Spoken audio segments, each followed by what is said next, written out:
Being stuck in a state of fight or flight or freeze is the most debilitating experience. It's like a prison where your mind and your body are not in sync and they're going against each other. Your brain knows what you have to do in your day, to cook the dinner, to do the grocery shopping, to pay the bills, etc., etc. It actually wants to do those things, but your body will not allow you to do anything at all. It's because you are stuck. And that is why it's so hard to do the work of healing. We are going to jump into that today in today's episode of the podcast. Welcome to Single Mums Rising. This is where we have conversations about healing our hearts after DV and creating a life that we love more than before. I know that, you know that, and we all know that, because leaving your partner is the scariest time for a woman. So that was very brave.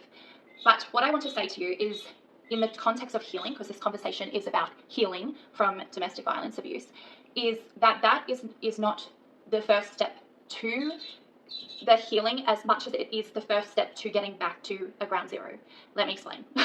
When I left my relationship, I could feel just how worn down mentally and emotionally and physically I was. And I obviously just kept going and going and going, because that's what strong girls do.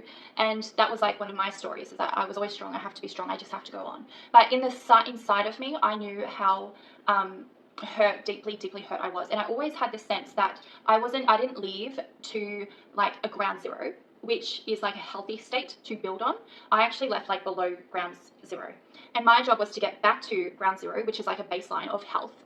And so that I could actually go on to build a life from a healthy perspective. Because if you are trying to do everything under here, and this is where you actually need to grow to, say, for example, the soil, this is where you need to be to sprout some stems, or I don't even know the terminology, but to basically become a flower, and you're all the way down here, there's a lot of stuff that has to happen before you can become a flower, right? You can sprout. So that's how I always intuitively felt. And personally myself, it has taken the last like 5-6 years to fully do it, but most likely the last year, because it was only the last year that I actually became aware of how hurt I was. And it was only the last year that I was able to do a lot of the work of healing that enabled me to get back to a true baseline, even though I thought maybe I had reached it at some point. I actually hadn't. So I want to start this video by saying you have left, and that is the bravest thing I know you have ever done. To date, you'll probably do other brave things in your life, but allow yourself to be somebody who is down here. And I know that sounds counterintuitive, or like you probably don't want to do it if you're stubborn like me, but allow yourself to be here, because this person is not the same as this person. So you need to get back to a ground zero. And I want you to think of ground zero like a baby, like from a baby's perspective.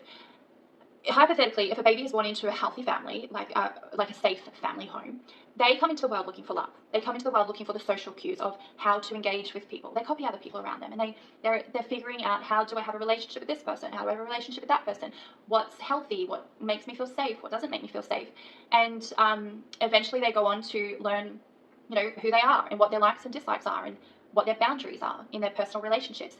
And they are able to do this because they are at a ground zero, and they have a home where they feel safe to do that. If a baby doesn't feel safe, they can't develop emotionally and socially in this way. So this is the baseline that we are trying to get back to. When we've left a domestic violence situation and we feel traumatized, we have to basically become like childlike or baby-like again, and allow ourselves to come to this ground zero. Now, obviously we're not babies. So the good thing about that is we don't depend on another person to create our safe environment. I was going to say, or unsafe environment, because that happens too. So we, unlike babies, don't have a huge dependency on other people to create the environment that we need to basically get to that baseline of social well-being. And then from that baseline of social well-being, engage in the world around us.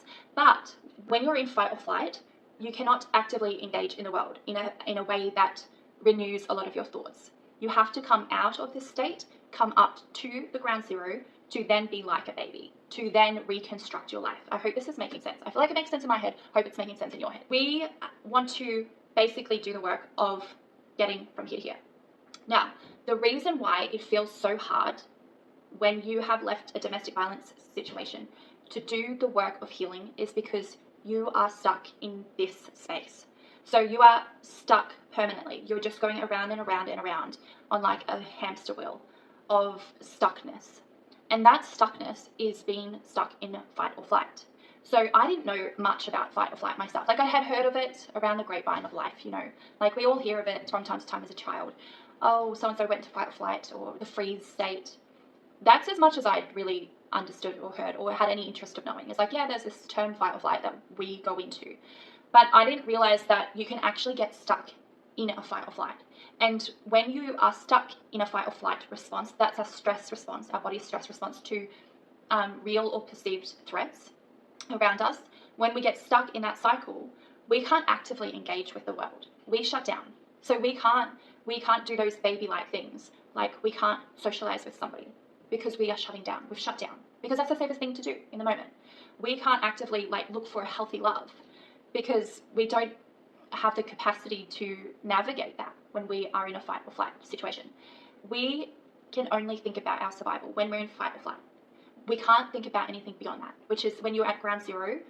That's the space that you need to be in. Your rest is called rest and digest. It's the space that you need to be in to be able to navigate newness. So you probably picked up that there's two different states that we have to be in at different times of our life. We have to be in fight or flight when we perceive a threat. And that is good. It's not a bad bodily reaction. It's a very primitive, instinctive, intuitive body response to stress, to the stress around us. And then we have to be in our rest and digest state, which is the opposite. So that's when we calm down. And that's the baby, the ground zero, the baseline that I call it. And that's when we actually can socially engage with other people and that we can learn and we can grow. That's the state we have to be in to heal, to heal. So you can't heal in fight or flight. So it feels hard for you right now because you're stuck in the fight or flight. And many of us actually end up stuck in fight or flight for a long time. I was stuck in fight or flight for the last definitely 6 years of my life since leaving. But what happens is when you actually realize the symptoms of being stuck in fight or flight, you'll probably go back through your life and realize, holy crap, I've been stuck in fight or flight for beyond my marriage, or when I was a child and when I was a teen and when I was an early adult. And yeah, no wonder why you're stuck, because you've never learned how to come out of it. You've never been given the process of how to come back to that baby-like state. So that's why you feel stuck. And I didn't know until I did research on the nervous system and read some symptoms. So there are a lot of symptoms. If you go and do research on it, there are a lot of symptoms that will explain what the symptoms are of being stuck in fight or flight. But I want to explain to you my symptoms, because you'll probably hear yourself in it a little. So when I was stuck in fight or flight, I was constantly hypervigilant, constantly scanning the environment for threats all the time, which created a fast heartbeat and an extreme chronic fatigue. I had both of them simultaneously at the same time. I became antisocial because I just had no resources in my body to get to know people or care about anything else in my friends' lives, because I was just constantly using my resources, my bodily resources, to stay alive from my threats around me.